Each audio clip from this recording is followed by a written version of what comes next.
पानी की जरूरत है यार, पर औखे कमी है, पानी चाहिए 24 घंटे। पानी तो बगैर तो सारा ही कोई नहीं।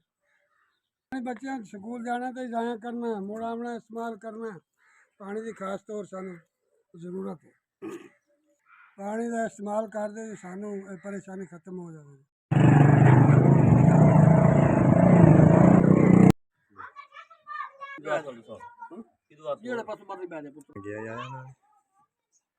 ਜ਼ਹਿਰ ਨਾ ਕਿ ਪਾਣੀ ਨਾ नाला है इतने तो चिकड़ हो जाती ਸਵੇਰੇ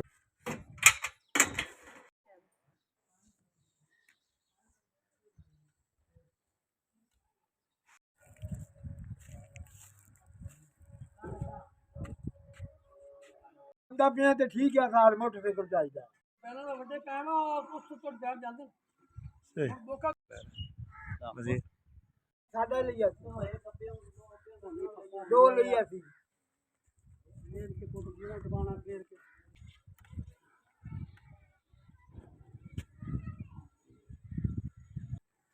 चल नहीं मारी मोटर ਅੱਛਾ रास्ते चलो आराम ਨਾਲ डिग्गे ना फिर निकल के से पुट्ठी है के ਮੋਟਰਸਾਈਕਲ ਲੰਮਾ ਬੜਾ ਕਰ ਲਾ ਬਣਾ ਦੇ सही है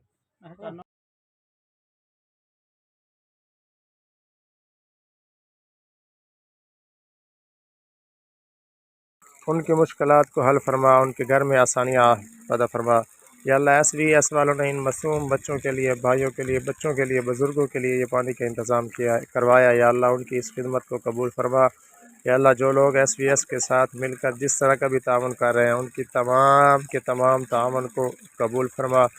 मुक़द्दस महीने की बरकत से, ईद उल फितर के दिन की बरकत से या अल्लाह उनके तमाम के तमाम जो लोग SVS के साथ मिलकर रहे हैं सब के तावन को कबूल फरमा। सब के घरों में बरकत अता फरमा। सबको हलाल तैयब पकीज़ा वसी रिज़्क़ अता फरमा। या अल्लाह सबको ढेरों खुशियाँ नसीब फरमा। इस मुक़द्दस दिन की बरकत से या अल्लाह तमाम को या अल्लाह खुशियाँ नसीब फरमा। व सल्लल्लाहु तआला अला खैरि खल्क़िही मुहम्मद व आलिहि व अस्हाबिही।